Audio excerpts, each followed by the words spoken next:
Hello hi मेरे प्यारे दोस्तों, सरस्वती माँ पाठशाला में आपका स्वागत है। आज का टॉपिक होगा हमारा डी खंड के तत्वों के अपचायक गुण। ठीक है, इसे अंग्रेजी में कहते हैं reducing nature of element, reducing nature of D block elements. ठीक है, reducing nature of D block elements आज ये पढ़ाएंगे। देखिए ये क्या होता है। ठीक है,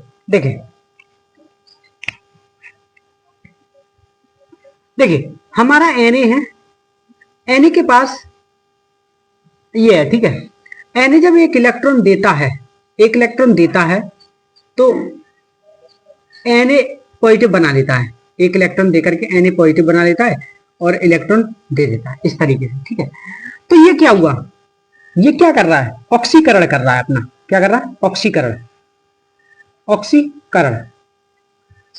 ही तो कर रहा है। ठीक है, ऑक्सीकरण कर रहा है। ठीक है, अब रिड्यूसिंग नेचर ऑफ अपचायक गुण क्या होता है कि जो अपने आप का ऑक्सीकरण, खुद का ऑक्सीकरण कराए और दूसरे का अपचयन करे। सही, खुद का ऑक्सीकरण दूसरे का अपचयन। जैसे कि देखिए अपचायक गुण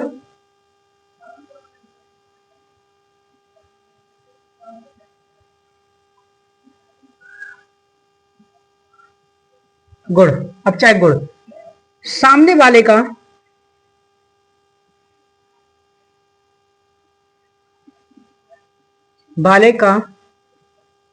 अपचयन,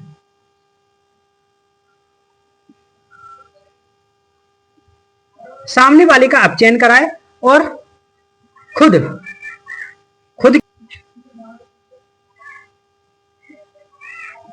का ऑक्सीकरण हो।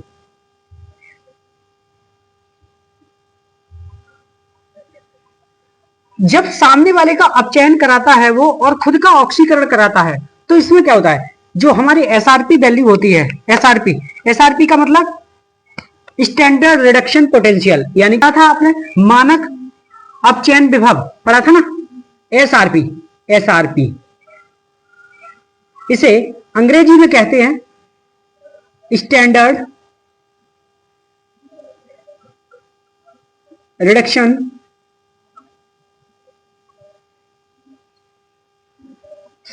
पोटेंशियल। ठीक है, और हिंदी में कहते हैं इसे मानक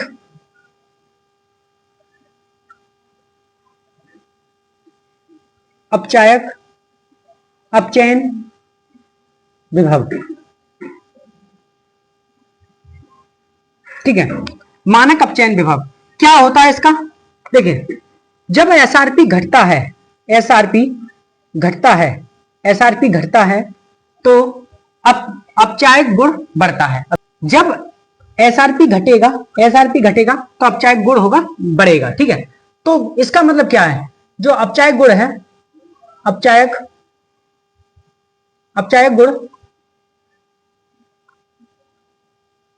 व्याकुर्मानुपाती होता है। अपचायक गुण व्याकुर्मानुपाती होता है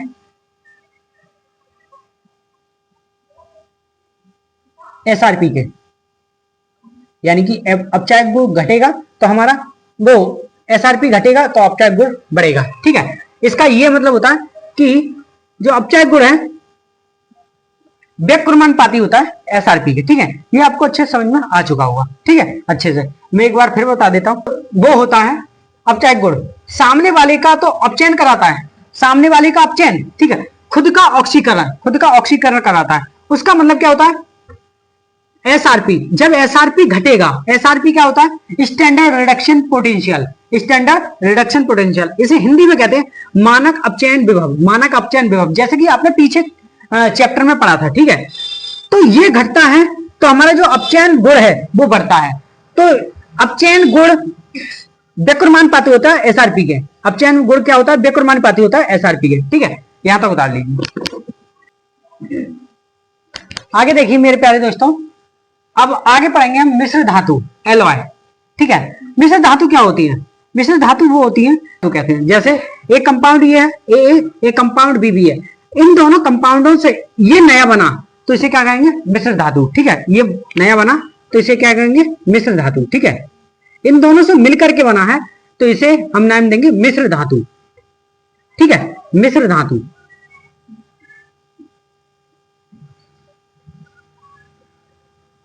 धातु, ठीक है, मिश्र धातु। एक बार फिर बता देता हूं कि मिश्र धातु क्या होता है, कि दो कंपाउंड मिलकर के एक नए कंपाउंड का निर्माण करते हैं, यानी कि एक नए यौगिक का निर्माण करते हैं, उसी को मिश्र धातु बोलते हैं। ठीक है, एक धातु ये है, एक धातु ये है। ठीक है, इन दोनों धातुओं को मिलाकर के एक नए धातु का निर्माण हुआ, उसे ही मिश्र धातु बोलते हैं। ठीक है, आपको अच्छी समझ में आ चुका होगा।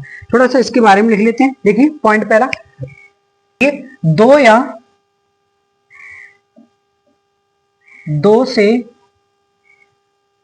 अधिक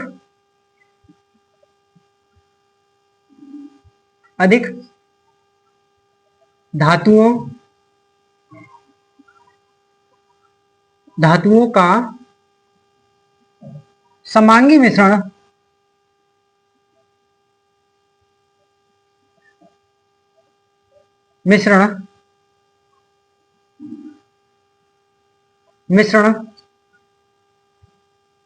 मिश्र धातु कहलाता है।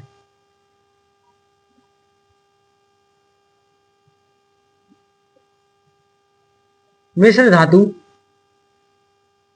कहलाता है। ठीक है, आप पिछले वाले चैप्टर में भी आप इसे पढ़ चुके हैं कि मिश्र धातु हम किसे कहते हैं। ठीक है,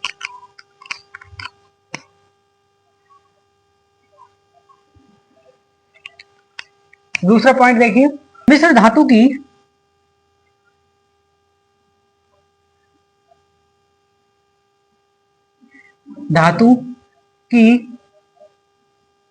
क्रियाशीलता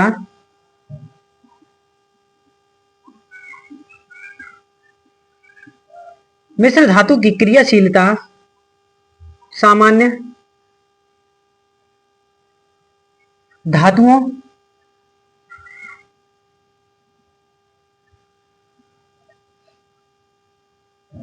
से कम होती है। सही है, मिश्र धातुओं की क्रियाशीलता सामान्य धातु से कम होती है, अर्थात यह लंबे समय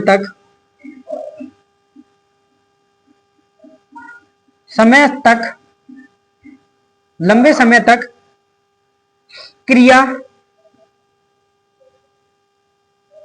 किए बिना रह सकते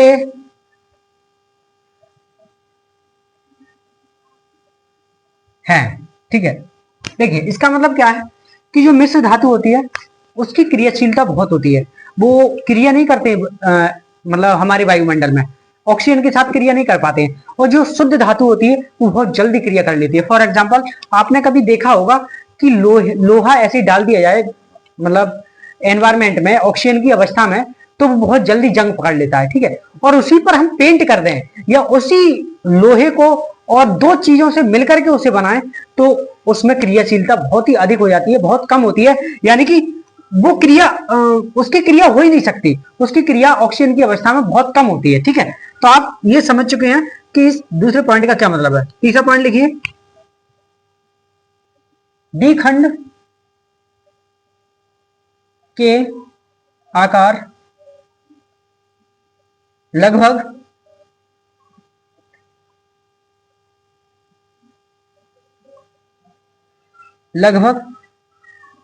समान होने के कारण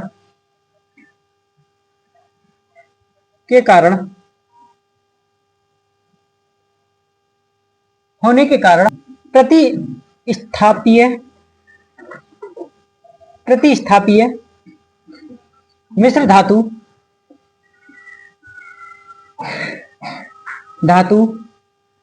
बनाते हैं। ठीक है, अब ये क्या है, देखिए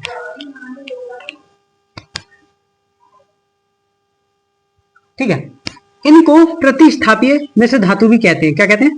प्रतिस्थापीय मिश्र धातु।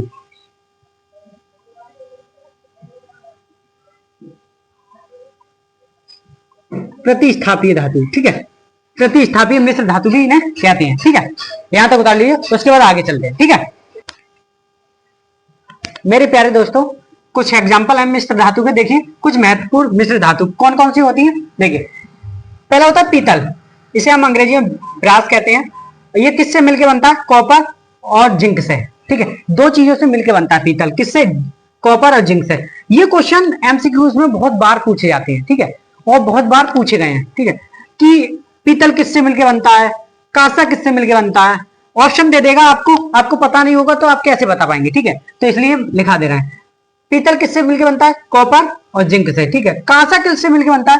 कांसा मिलकर बनता है कॉपर और टिन से। कॉपर और टिन, टिन होती है टिन, आपने सुनी होगी टिन, उससे मिलकर बनता है। ठीक है, फिर आता है गन मेटल। गन मेटल जो गन की गोलियां बनती हैं, गन की गोलियां बनती हैं, वो गन मेटल किससे मिलकर बनता है? कॉपर, जिंक और टिन, यानी कि तीन चीजों से मिलकर बनता है। कॉपर, जिंक और टिन। ठीक है, तीन चीजों से मिलकर बनता है। ठीक है, फिर आता है चौथा जर्मन सिल्वर। जर्मन सिल्वर क्या होता है? ये किससे मिलकर बनता है? German silver copper, zinc, nickel. और ये इसमें सिल्वर नहीं होता है, आप ये मान लें कि इसमें सिल्वर भी होता है, सिर्फ इसका नाम है जर्मन सिल्वर। इसका नाम है जर्मन सिल्वर। ठीक है, तो ये क्वेश्चन बहुत बार बन चुका है। ये क्वेश्चन बहुत बार बन चुका है कि बच्चे कंफ्यूज हो और इस क्वेश्चन को देते हैं वो। ठीक है, कि जर्मन सिल्वर किससे मिलकर बनता है?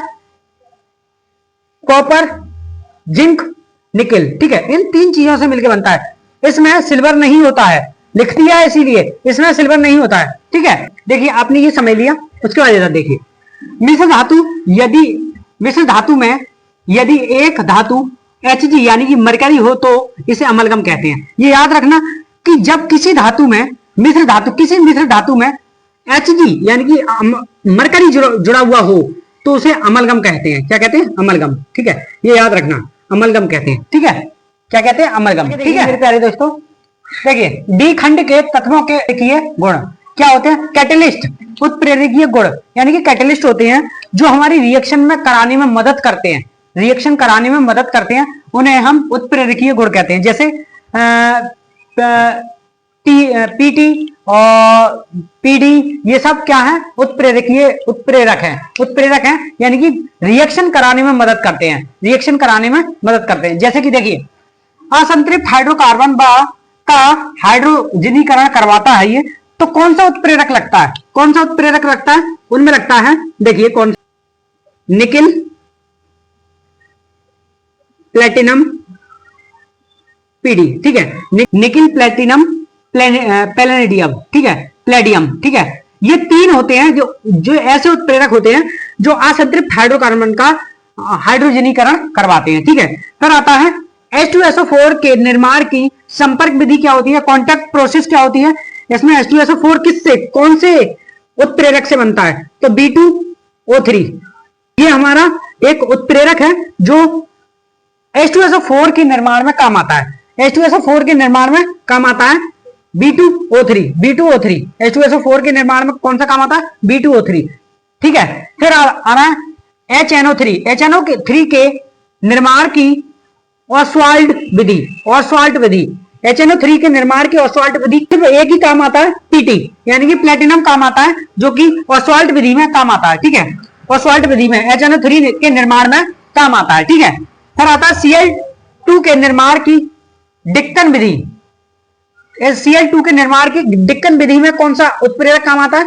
इस CuCl2, यानी कि इनमें इस Cl2 के निर्माण में CuCl2 जो उत्प्रेरक है, ये इसके निर्माण में काम आता है, डिक्टन विधि। ये कौन सी विधि कहलाती है? डिक्टन विधि। ठीक है, ये मेरे प्यारे दोस्तों एक एक नंबर में क्वेश्चन पूछ लेते हैं, इसलिए मैंने आपको लिखा दिया। कुछ और है वो भी लिखा देते हैं, तो आपको इससे आसानी होगी कि ये कराया था, इसलिए आपको याद रहेगा। ठीक है, लिख लीजिए। ठीक है, आगे देखिए जिगलर नारा उत्प्रेरक बहुलकीकरण कौन सी विधि होती है? जिगलर नारा उत्प्रेरक कौन से होते हैं जो बहुलकीकरण कराते हैं? कौन कौन से होते हैं? ये होता है TiCl4 कॉमा और कौन Al R3 क्या हो सकता है? R3 कार्बन हो सकता है, इसमें क्या हो सकता है? कार्बन, ठीक है। R3 कार्बन हो सकता है, ठीक है। TiCl4 और R3 ये एक उत्प्रेरक है। और अब आता है अमोनिया के निर्माण की हेबर विधि यानी कि हेबर प्रोसेस कौन से उत्प्रेरक के सहायता से होती है? हेबर प्रोसेस कौन से उत्प्रेरक के सहायता से? Fe यानी कि आयरन के चूर्ण की सहायता से। जो आयरन का चूर्ण होता है, आयरन का पाउडर होता है, उसकी सहायता से हेबर विधि होती है, अमोनिया के निर्माण में काम आती है, ठीक है। ये किसमें काम आती है? हेबर विधि अमोनिया के निर्माण में, ठीक है। PTO, ठीक है। PT प्लेटिनम और PTO प्लेटिनम ऑक्साइड, ठीक है। ये दो है जो एडम उत्प्रेरक होते हैं, ठीक है। ये अच्छे से याद कर लेना मेरे प्यारे दोस्तों, ये एग्जाम में MCQs में पूछ सकता है या 1 मार्क के क्वेश्चन आ सकते हैं इसके बारे में, तो इसलिए अच्छे से आपको याद होनी चाहिए, ठीक है। उतार लीजिए, उसके बाद अगले टॉपिक पे चलते हैं। अगला टॉपिक है मेरे प्यारे दोस्तों, उत्प्रेरक गुण का कारण। उत्प्रेरक गुण के कारण क्या होते हैं उसके बारे में हम पढ़ेंगे।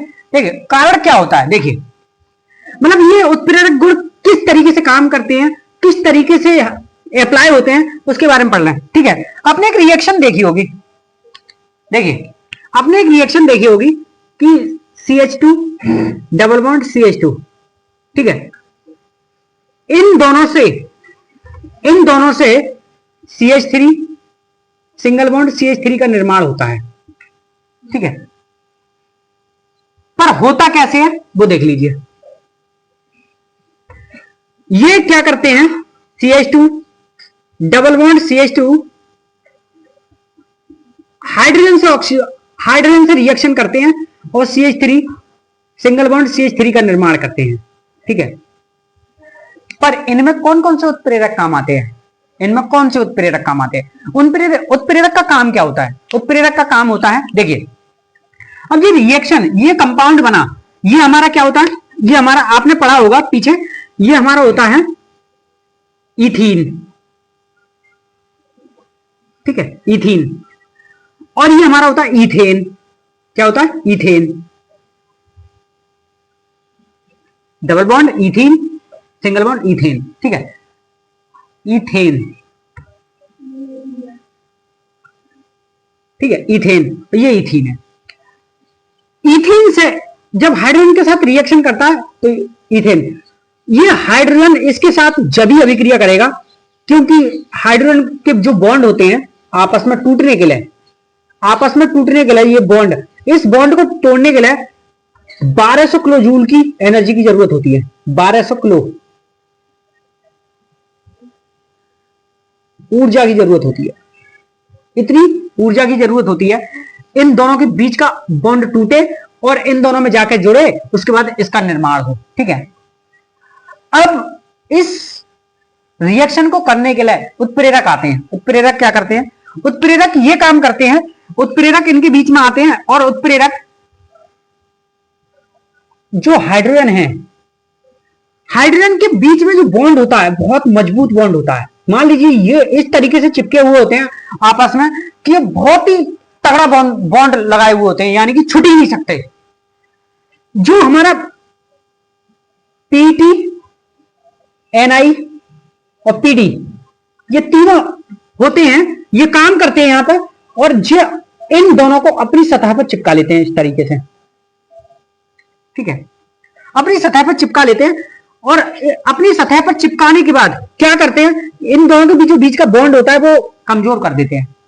जो 1200 किलो जूल में टूट रहा था, अब वो ही बॉन्ड 600 किलो जूल में टूट जाएगा। 600 किलो जूल की ऊर्जा मिलेगी।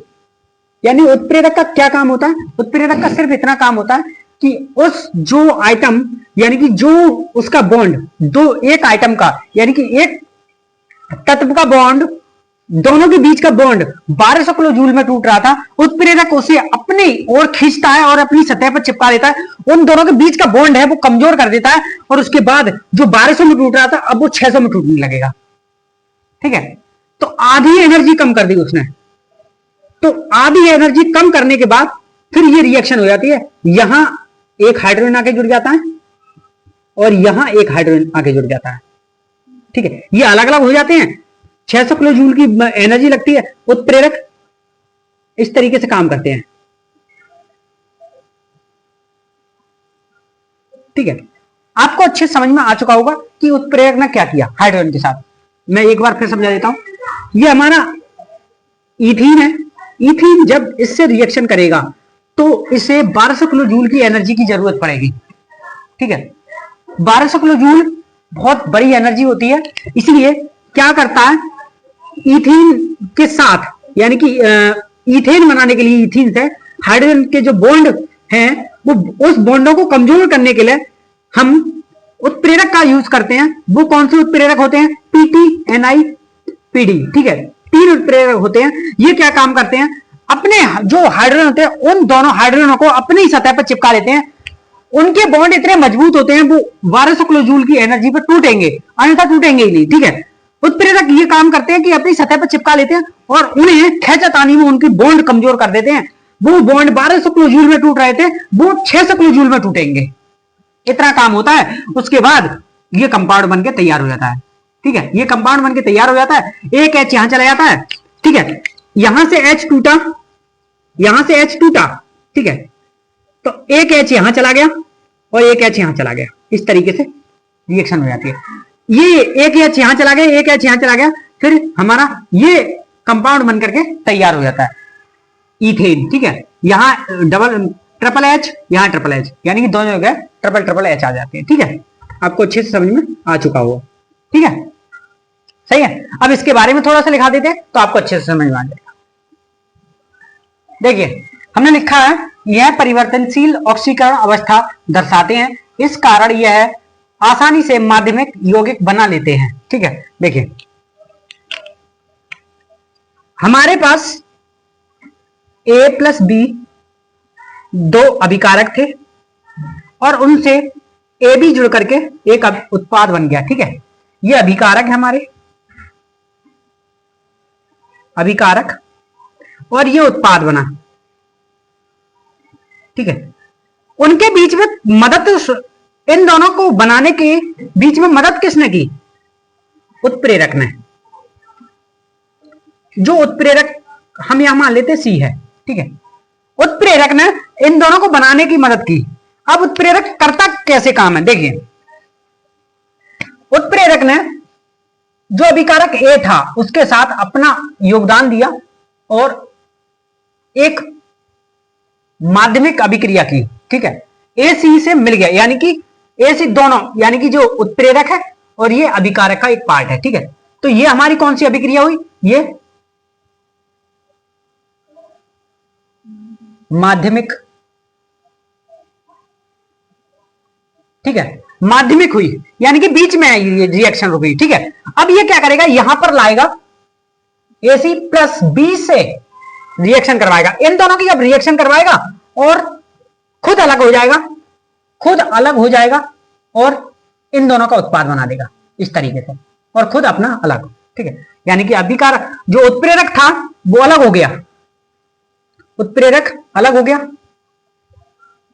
ठीक है, और हमारा उत्पाद बनकर के तैयार होगा। किस तरीके से बना कि अभिकारक के साथ अपना खुद रिएक्शन करेगा, अपना योगदान देगा, फिर माध्यमिक बनाएगा, सही है, माध्यमिक रिएक्शन बनाएगा, माध्यमिक अभिक्रिया बनाएगा, ठीक है। उसके बाद इससे दोनों की अभिक्रिया करवाएगा, इससे दोनों की अभिक्रिया करवाएगा और खुद अलग हो जाएगा, उत्पाद इधर बन जाएगा, ठीक है। एक चीज और याद रखना, उत्प्रेरक कभी अभिक्रिया में भाग योगदान नहीं देता है, सिर्फ अभिक्रिया में सहयोग करता है, फिर अलग हो जाता है, कभी अभिक्रिया के साथ रिएक्शन नहीं करता। उत्प्रेरक कभी अभिक्रिया नहीं करता, उत्प्रेरक कभी अभिक्रिया नहीं करता, उत्प्रेरक इतना करता है, उत्प्रेरक इनकी सहायता करता है सिर्फ। यहां मैंने क्या बताया, यहां मैंने ये बताया कि उत्प्रेरक ने क्या किया, उत्प्रेरक ने सिर्फ इतना किया कि इन दोनों के बॉन्डों को कमजोर किया, इन दोनों के बॉन्डों को कमजोर करने के बाद इन दोनों के बॉन्डों को फ्री कर दिया और बॉन्ड 600 किलो जूल पे टूटने लगे, ठीक है। उतना काम किया उत्प्रेरक ने, और उसके बाद जहां कंपाउंड बन गया, उत्प्रेरक अपना काम करके चला गया, जहां ऐसा उत्प्रेरक था वैसा ही बाहर निकल गया, ठीक है। उत्प्रेरक का वही काम होता है। इसीलिए मैंने वो सब एग्जांपल लिखा है कि कौन सी रिएक्शन किस तरीके से होती है और कौन सी रिएक्शन में कौन सा उत्प्रेरक काम आता है, ये सब था, ठीक है। उसके बेस पर ये कारण बताया कि उत्प्रेरक किस तरीके से काम करते हैं, ठीक है। आगे देखिए मेरे प्यारे दोस्तों, हमने लिखा है, पहले ये समझ लो, ठीक है। क्या है कि ये हमारे उत्प्रेरक हैं और उत्प्रेरक ने ये हमारे अभिकारक है, दोनों अपनी सतह पर चिपका लिए हैं, ठीक है। जो इनके साथ रिएक्शन होती है, देखिए कि हमारे उत्प्रेरक थे Ni निकिल, Pt और Pd, ठीक है। ये ऑक्सीजन को अपनी सतह पर इस तरीके से चिपकाए हुए होते हैं। देखिए इनके अंदर कुछ ऐसा गुण होता है, हम पढ़ लेते हैं। इनके डी कक्षक आंशिक रूप से भरे होते हैं, पूरी तरह से भरे हुए होते हैं, होने के कारण इनकी सतह पर मुक्त संयोजकता अधिक होती है, यानी कि मुक्त संयोजकता, मुक्त इलेक्ट्रॉन अधिक होते हैं, यानी कि इनके कक्षक पूरी तरह से फिल नहीं होते हैं। इस चक्कर में ये दोनों अपनी ओर सब मतलब इनको अभिकारक को चिपका लेते हैं इस तरीके से, और इनका बॉन्ड उसी तरीके से कमजोर हो जाता है, ठीक है।